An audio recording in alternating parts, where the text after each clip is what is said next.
Hello everyone and welcome back to my channel. आज मैं explain करने वाली हूँ 2011 में रिलीज हुई एक कल्ट क्लासिक मूवी शैतान। ये मूवी काफी अच्छी है और काफी अंडररेटेड भी। मैंने भी इसको हाल ही में देखा और मुझे ये मूवी काफी पसंद आई है, इसीलिए मैं चाहती हूँ कि आप लोगों को भी इस मूवी के बारे में पता हो। तो चलिए बिना देर किए एक्सप्लेनेशन स्टार्ट करते हैं।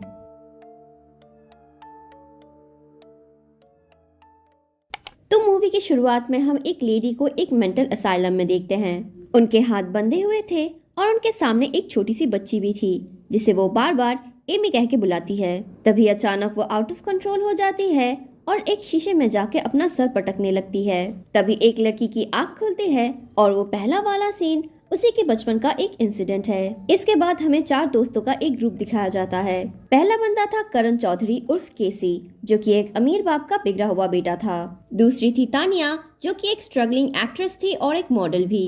एक्चुअली वो ये सब करना नहीं चाहती थी, पर उसकी बड़ी बहन उससे करवाया करती थी। उसके बाद हम मिलते हैं जूबिन से, जिसका सिर्फ एक ही काम था, फालतू के काम करना। और लास्टली हम मिलते हैं दुष्यंत साहू से, जिसे सभी डैश बुलाते थे। वो एक रेस्टोरेंट में वेटर का काम करता था और साथ ही ड्रग्स डीलिंग भी करता था।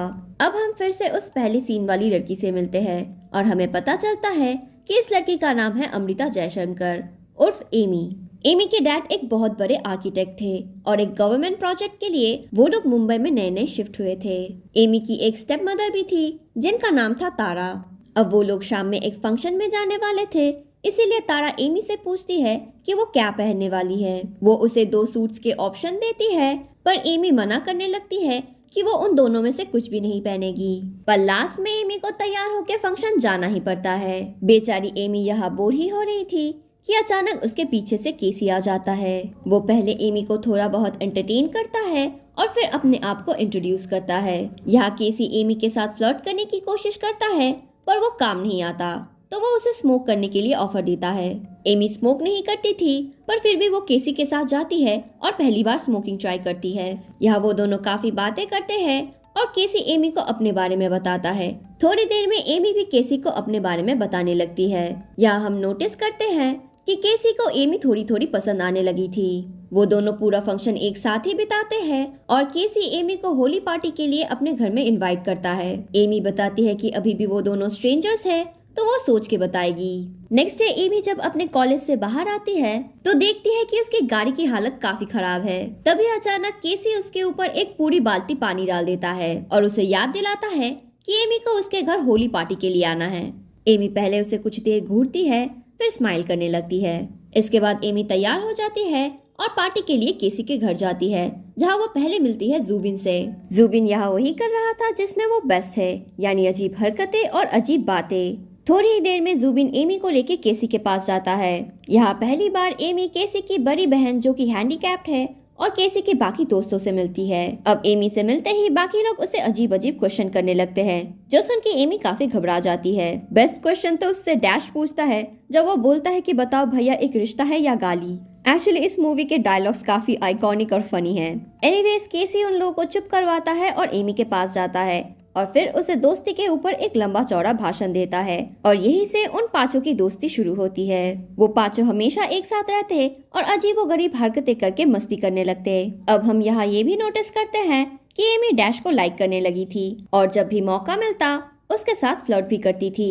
एमी बचपन से हमेशा काफी अकेली थी, इसीलिए इन लोगों के साथ रह के और मस्ती करके उसे बहुत अच्छा लगता था। इसी दौरान हमें केसी के बारे में और 2 बातें पता चलती है। एक तो ये है कि वो बहुत जल्दी गुस्सा हो जाता है, यानी उसको एंगर इश्यूज है। और दूसरी बात ये कि तानिया केसी को पसंद करती है, जिस बात का पूरा फायदा केसी उठाता है और वो दोनों फ्रेंड्स विद बेनिफिट्स है। केसी खुद 10 लड़कियों के साथ घूमता था, पर तानिया किसी और लड़के से बात करे ये बात केसी को पसंद नहीं थी। अब एक दिन वो लोग जूबिन के घर टाइम स्पेंड कर रहे थे और एमी डैश के साथ आई लॉग वाला गेम खेल रही थी। अब वो दोनों गेम कम खेल रहे थे और फ्लर्ट ज्यादा कर रहे थे। तभी उन दोनों के बीच जूबिन आता है और बताता है कि उसकी मम्मी घर आने वाली है, तो उन लोगों को रूम साफ करना पड़ेगा। तभी वहाँ केसी आता है और डैश और एमी को एक साथ देख के थोड़ा जेलस फील करता है। वो उनसे पूछता है कि वो दोनों एक साथ क्या कर रहे हैं। तभी एमी बताती है कि वो डैश के साथ आई लॉक खेल रही है। केसी उन दोनों के बीच आ जाता है और बताता है कि उसे एमी के साथ आई लॉक खेलना है। दूसरी ओर जूबिन जब रूम साफ कर रहा था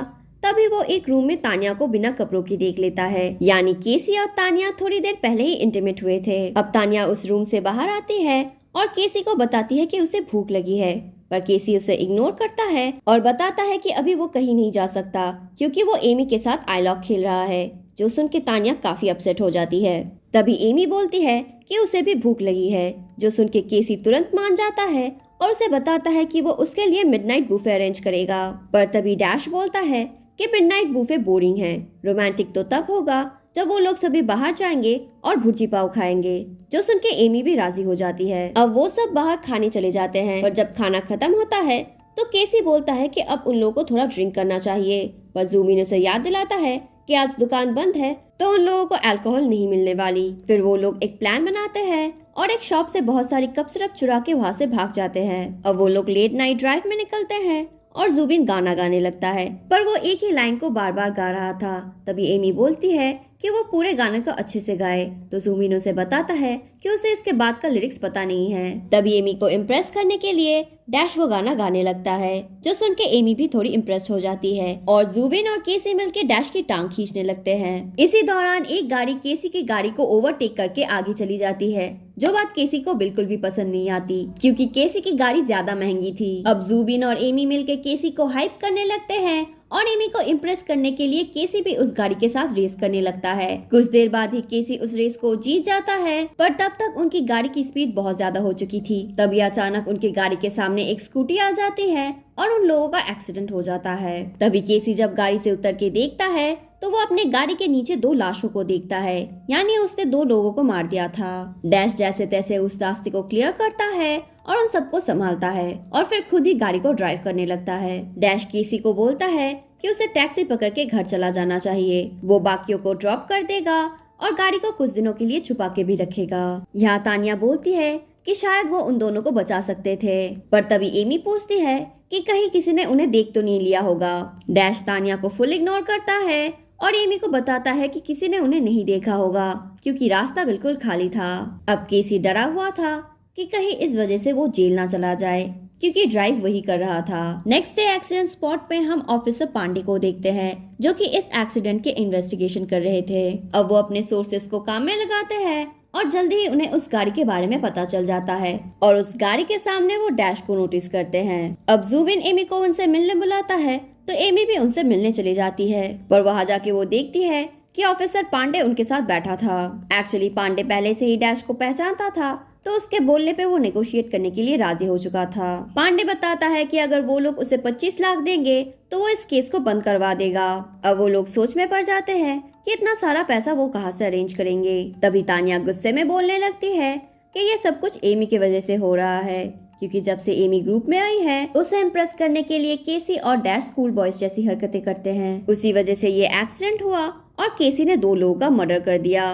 केसी तानिया को वार्न करता है कि वो एक एक्सीडेंट था और उसने किसी का मर्डर नहीं किया। अब वो लोग सोचने लगते हैं कि पैसे कैसे अरेंज करना है। अब उन्हें कुछ आइडियाज तो आते हैं, पर उन्हें ये भी पता था कि ये सब काम नहीं करने वाला। तभी डैश उन लोगों को अपने एक दोस्त के बारे में बताता है जिसने पैसों के लिए अपने ही भाई का किडनैप किया था, फिर अपने ही डैड से पैसे मांगे और इस तरह से उसे 20 लाख मिल गए थे। अब केसी डिसाइड करता है कि वो लोग भी ऐसा ही कुछ करेंगे, पर अब क्वेश्चन ये था कि वो लोग किडनैप किसे करेंगे, केसी की बहन को जो कि हैंडीकैप्ड है या जुबिन के भाई को जो कि हॉस्टल में रहता है। तभी एमी वॉलंटियर करती है कि वो लोग उसे किडनैप कर सकते हैं क्योंकि उसके पापा उससे बहुत प्यार करते हैं और उसके लिए वो आराम से 25 लाख दे ही देंगे। इसी बात पे डैश एमी से पूछता है कि उसके पापा सच में पैसे देंगे या नहीं और एमी भी ये सब करने के लिए श्योर है कि नहीं। एमी बताती है कि वो बिल्कुल श्योर है और उसके पापा भी पैसे दे ही देंगे। तभी केसी बताता है कि वो प्लान बनाएगा,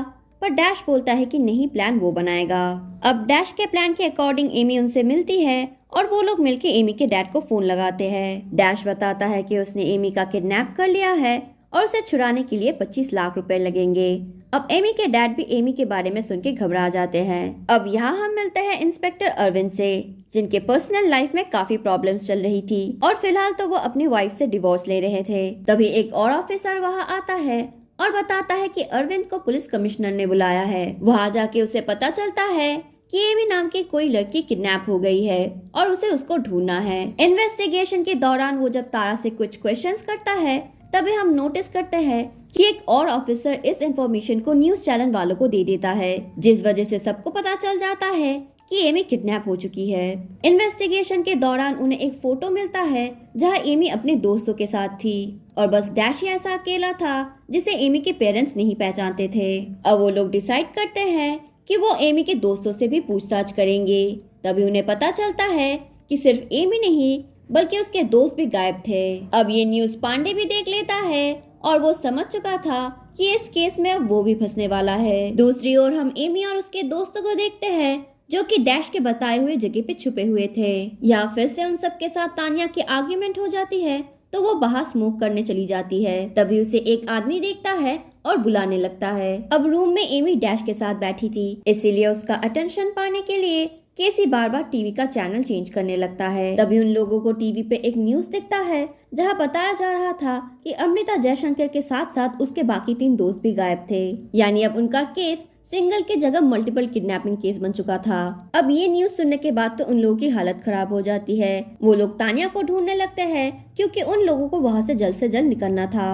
तभी हमें दिखाया जाता है कि वो आदमी तानिया की रेप करने की कोशिश कर रहा था। उसी वक्त वहाँ पर सब पहुँच जाते हैं और केसी गुस्से में आके उस आदमी को मार देता है। उसके बाद वो लोग वहाँ से भाग जाते हैं। दूसरी ओर हम देखते हैं कि अरविंद अपने दोस्त के साथ एमी को ढूंढ रहा था। उन्हें एक लड़की के बारे में पता चलता है जो कि करीब करीब एमी जैसी ही दिखती थी। उस लड़की की हालत काफी खराब थी, जिस वजह से अरविंद भी प्रे कर रहा था कि वो लड़की एमी ना हो। अब ऑब्वियसली वो लड़की एमी नहीं थी, पर कोई एक और फॉरेनर थी जो कि 4 हफ्तों से गायब थी। इसके बाद अरविंद जब एमी के घर जाता है तो तारा उससे पूछने लगती है कि उस लड़की की उम्र क्या थी जो उनको मिली थी। इसके बाद अरविंद जब उन्हें उसका एज बताता है तब वो टूट पड़ती है और रोने लगती है क्योंकि एमी और उस लड़की का एज करीब करीब सेम ही था और उन्हें डर था कि कहीं एमी के साथ भी कुछ गलत ना हो जाए। इसके बाद हम उन 5 को देखते हैं जो कि एक मूवी थिएटर में छुपे हुए थे। यहाँ केसी और डैश डिसाइड करते हैं कि अगर वो चारों ही किडनैप हो चुके हैं तो वो लोग चारों की फैमिली से ही फिरौती मांगेंगे। केसी और एमी रिच थे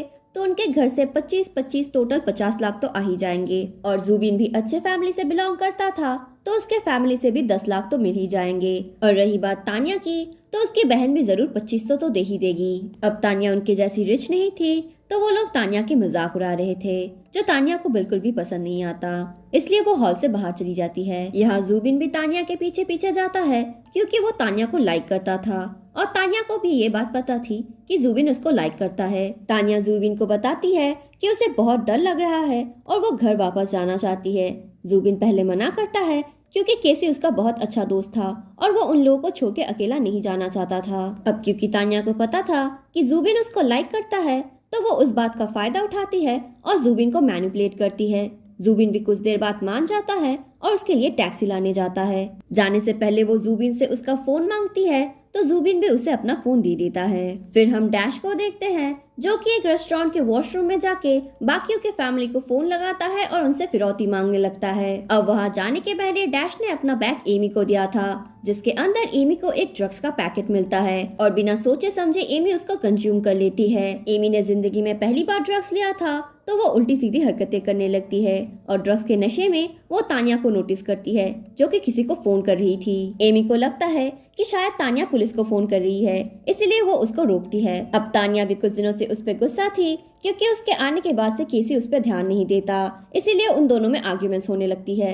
तभी वहाँ केसी आता है और उन दोनों को रोकता है, जिसपे एमी बोलती है कि तानिया पुलिस को फोन कर रही थी। अब यहाँ तानिया उन्हें समझाने की कोशिश करती है कि वो अपनी बहन को फोन कर रही थी, ना कि पुलिस को, पर क्योंकि एमी ने बोला था इसीलिए केसी भी मानने लगता है कि तानिया जरूर पुलिस को ही फोन कर रही थी। इसीलिए वो तानिया पे काफी गुस्सा करता है और उसे मारने लगता है और इसी वजह से तानिया को जोर से सर में चोट लग जाती है और वो नीचे गिर जाती है, जिसे देखने के बाद केसी काफी डर जाता है क्योंकि उसको लग रहा था कि शायद उसने तानिया को मार दिया है। ये सब देख के एमी भी काफी डर जाती है और तभी वहाँ पर जुबिन आ जाता है। तानिया की हालत देख के जुबिन भी काफी डर जाता है और फिर वो दाएं देखता है ना बाएं और सीधा वहाँ से भाग जाता है। अब यहाँ उसे भागते हुए डैश देख लेता है तो उसे समझ में आ जाता है कि अंदर कुछ तो गड़बड़ हुआ है।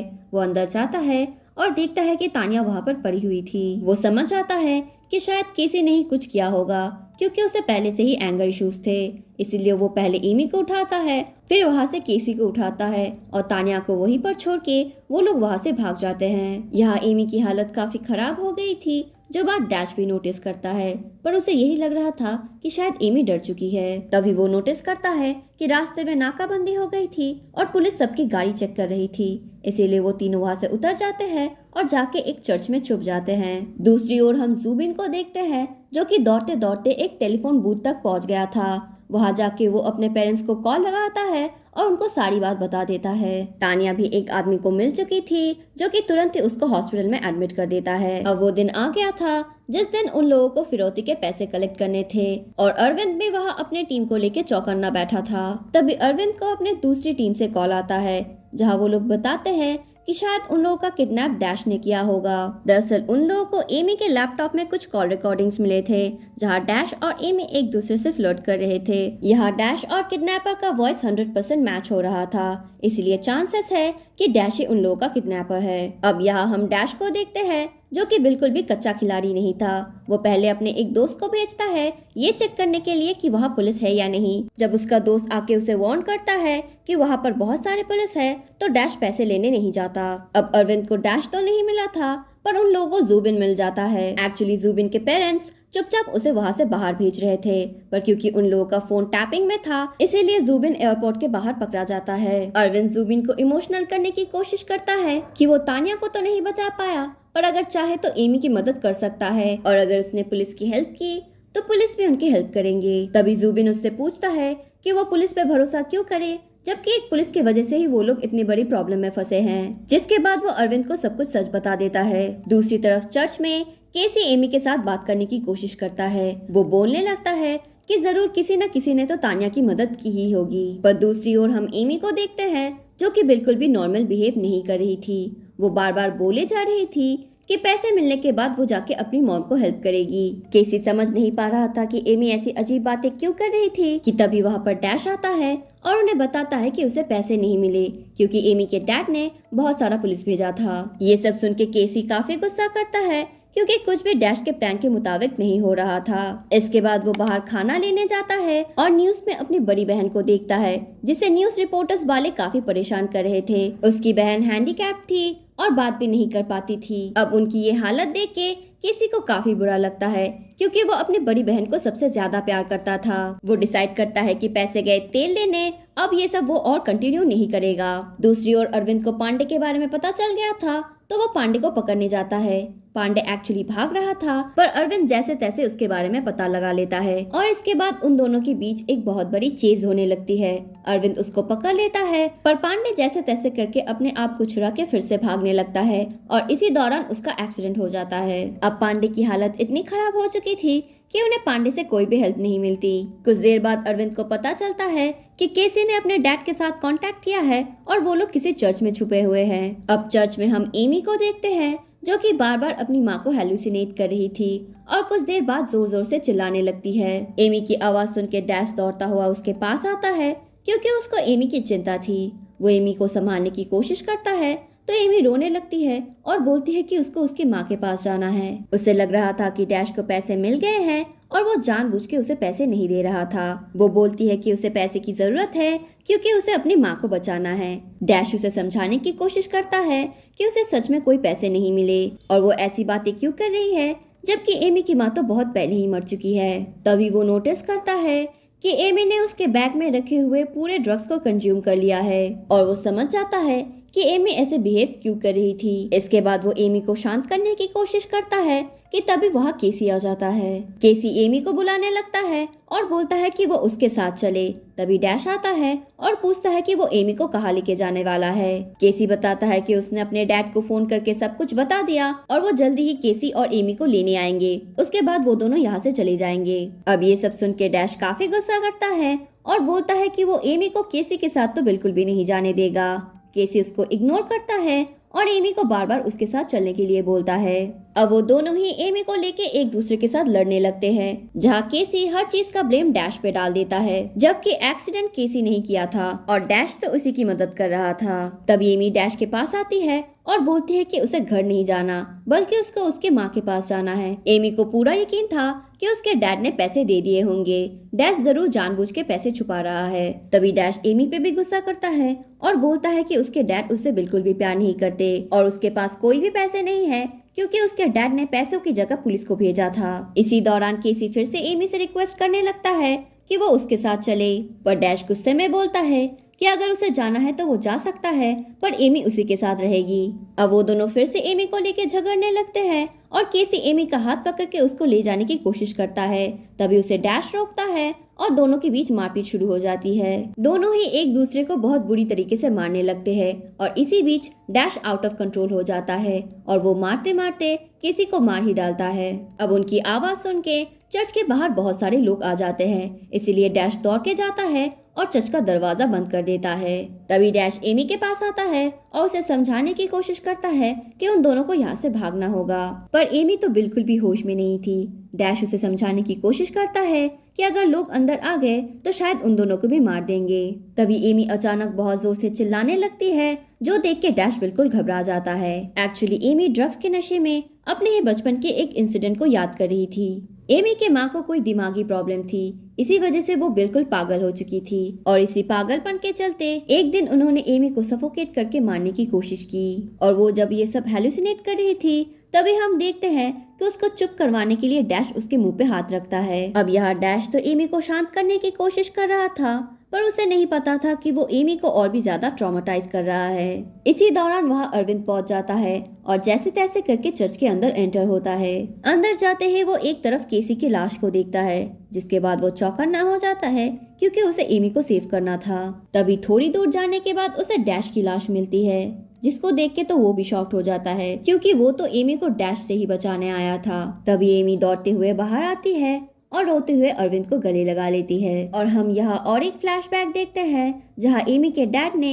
सही वक्त पे आके एमी की जान बचा ली थी। और तभी हम एमी के हाथ से एक ग्लास के टुकड़े को गिरते हुए देखते हैं, यानी यहाँ एमी ने सेल्फ डिफेंस में डैश को मार दिया था क्योंकि उसको लग रहा था कि डैश उसे मारने की कोशिश कर रहा है, जबकि डैश तो उसे लाइक करता था और उसकी हेल्प करने की कोशिश कर रहा था। अब न्यूज में ये अनाउंस कर दिया जाता है कि एमी मिल चुकी है और उसने बहादुरी दिखाते हुए सेल्फ डिफेंस में अपने किडनैपर को मार दिया। दूसरी तरफ तानिया और जुबिन ने भी केसी और डैश के खिलाफ स्टेटमेंट दे दी थी। एक्चुअली एमी के डैड बहुत ज्यादा रिच और पावरफुल थे और इसी वजह से उन्होंने पूरा केस मैनिपुलेट कर दिया था और सारा ब्लेम केसी और डैश पे डाल दिया था ताकि एमी इस केस में ना फंसे। अब ये बात अरविंद को पसंद नहीं आई थी क्योंकि उसे भी पता था कि गलती सारे बच्चों की है, पर वो भी चुपचाप सब कुछ मान लेता है। अब हम कुछ दिन बाद एमी को देखते हैं जिसको कॉन्वेंट में भेज दिया गया था। अब यह सिस्टर जब उससे उसका नाम पूछती है तो वो बताती है कि उसका नाम सायरा है, सायरा जयशंकर। अब यह सायरा एक्चुअली एमी की माँ का नाम था, यानी ये सीन हमें ये दर्शाता है कि बहुत ही जल्द एमी उसकी माँ की तरह बन जाएगी। तो यही थी इस मूवी की कहानी। आई होप आप लोगों को मेरी एक्सप्लेनेशन पसंद आई होगी। इसी बात पे don't forget to like share and subscribe to my channel और हम मिलेंगे किसी और एक वीडियो में। साथ ही मैं ये भी रिकमेंड करूंगी कि ये मूवी आप लोग अपने आप से देखें, क्योंकि जब आप लोग ये मूवी देखेंगे तभी आपको समझ में आएगी कि ये मूवी एक्चुअली में कितनी अच्छी थी।